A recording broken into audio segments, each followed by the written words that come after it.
ఈ శాంతి చర్చల కమిటీ ప్రభుత్వానికి మావోయిస్ట్ పార్టీకి మధ్య కాల్పుల విరమణ జరిగి శాంతి నెలకొలాలని ఒక ప్రయత్నం. ఇది రెండవ రౌండ్ టేబుల్ సమావేశం. మొదటి సమావేశానికి కూడా నేను రావాల్సి ఉండింది, కానీ దుర్గాప్రసాద్ చెప్పాడు, కానీ అప్పుడు ఇక్కడ హైదరాబాద్లో లేనందువల్ల రాలేకపోయినా. అయితే ఈ శాంతి చర్చలకు సంబంధించి మావోయిస్టు పార్టీ అంటే మనకు 97 నుంచి మొదలైన ప్రక్రియ 2004 వరకు జరిగిన దాని గురించి అందరికీ తెలిసిన విషయమే.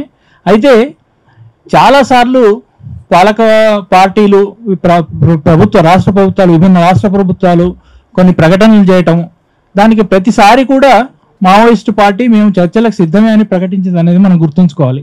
అది బెంగాల్లో మమతా గవర్నమెంట్ వచ్చినప్పుడైనా, అప్పుడు కిషన్జీ అప్పుడు స్టేట్మెంట్ ఇచ్చిండు మేము చర్చలకు సిద్ధమే అని. ఆ తర్వాత 2-3 సార్లు చిదంబరం చేసి ప్రకటించినప్పుడు కూడా మేము సిద్ధమే, మేము చర్చలకు సిద్ధమే. మా కేంద్ర కమిటీ నాయకులు, పీబీ మెంబర్లు జైళ్లలో ఉన్నారు, మా పార్టీ తరఫున వాళ్ళు మాట్లాడతారు, వాళ్ళతో మాట్లాడండి.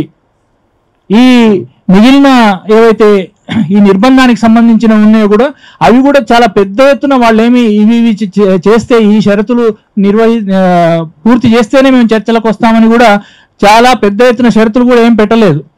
కనీసమైన షరతులతోనే ఆ రోజు కూడా, అంటే అప్పటి నుంచి మధ్యలో ఈ శాంతి చర్చలకు సంబంధించిన ప్రకటనలు వచ్చినప్పుడల్లా కూడా వాళ్ళు పాజిటివ్గానే ప్రతిస్పందించారు అనేది మాత్రం మనం గుర్తుంచుకోవాలి. అదే క్రమంలో 2010లో మళ్ళీ కామ్రేడ్ స్వామి అగ్నివేష్ ఒక ప్రయత్నం చేశారు. అక్కడ జరుగుతున్న హింసాకాండ, సల్వాజోడు ఈ నేపథ్యంలో, గ్రీన్ హంట్ నేపథ్యంలో మళ్ళీ ఒక ప్రయత్నం స్వామి అగ్నివేష్ చేశారు. దానికి కూడా కామ్రేడ్ ఆజాద్ అంటే మావోయిస్ట్ ప్రవక్త, స్పోక్స్ పర్సన్ అయిన కామ్రేడ్ ఆజాద్ దానికి స్పందించి అందులో పాల్గొనడానికి సంసిద్ధమని, ఆ ప్రక్రియని చిదంబరం కూడా మేము కూడా ప్రయత్నిస్తామని చెప్తూ దాన్ని ఆజాద్ను పట్టుకొని చంపడానికి ఉపయోగించుకున్నాడు తప్పితే అట్లా దాన్ని ప్రకటించడానికి చేయలేదు. ఈరోజు నిన్న ఛత్తీస్గఢ్ ప్రభుత్వం ప్రకటించిన ప్రకటన చూసాం మనం. వాళ్ళు ఆయుధాలు వదిలేస్తేనే తప్ప అసలు వేరే చర్చ ఏముంది అని.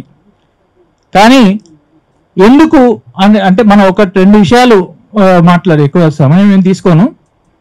ఎందుకంటే ఈరోజు ఈ ప్రభుత్వం, అంతకుముందు చిదంబరం సమయంలో కానీ కేంద్ర రాష్ట్ర ప్రభుత్వాలు పెద్ద ఎత్తున దీన్ని సాయుధ బలగాల్ని మోహరించి ఈ ఉద్యమాన్ని అణిచేయగలుగుతామని విశ్వసిస్తున్నారు.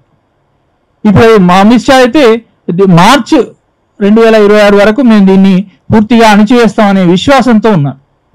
అందువల్ల మేము ఎందుకు చర్చలు చేయాలి అనే దీంట్లో ఉన్నారు. దీన్ని అంటే మావోయిస్టులు అయితే చాలా స్పష్టంగా ఎప్పుడైనా చెప్తున్నారు, ఇది వాళ్ళ కోసం కాదు. అంటే మావోయిస్టులు, ఆయుధాలు పట్టిన మావోయిస్టులు తమ కోసము, తమ ప్రాణరక్షణ కోసము చర్చల కోసం సిద్ధం కావడం లేదు. పెద్ద ఎత్తున జరుగుతున్న మారణకాండను ఆపడానికి, ఆ సందర్భంలో ఈ డెవలప్మెంట్ మోడల్, ఈ పర్యావరణానికి సంబంధించి వీటన్నిటిని చర్చకు తీసుకురావడానికి కూడా మనం అంతకుముందు ఇక్కడ కూడా చర్చలు తీసుకున్నాం. మాకంటూ ఏం డిమాండ్లు ఉంటాయి, ప్రజల డిమాండ్లే, ప్రజల సమస్యలే మా డిమాండ్లు అని 2004లో కూడా ఏ డిమాండ్లు ప్రభుత్వం ముందు పెట్టారో మనం చూసాం.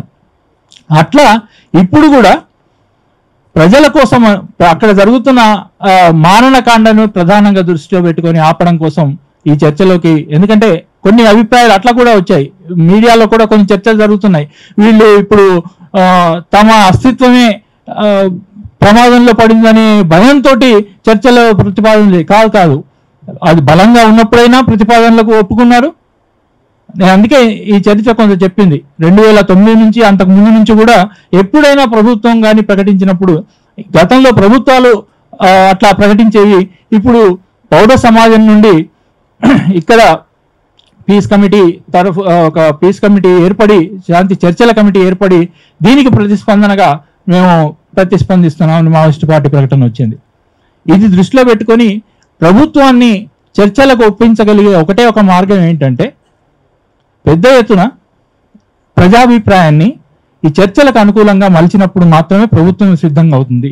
దీనికి ఆల్ ఇండియా స్థాయిలో కూడా ఈ చర్చలకు ఒక అనుకూలమైన వాతావరణము ప్రజల నుండి, ఇంటలెక్చువల్స్ నుండి తీసుకురాగలిగినప్పుడు ఒక అవకాశం ఉంటుంది. అప్పుడైనా ఇప్పుడున్న ప్రభుత్వం ఎటువంటివి అంటే అది చర్చలకు సిద్ధమవుతాయని కాదు, కానీ ఆ ప్రయత్నం, మన ప్రయత్నం అయితే ఆ దిశగా సాగాలి.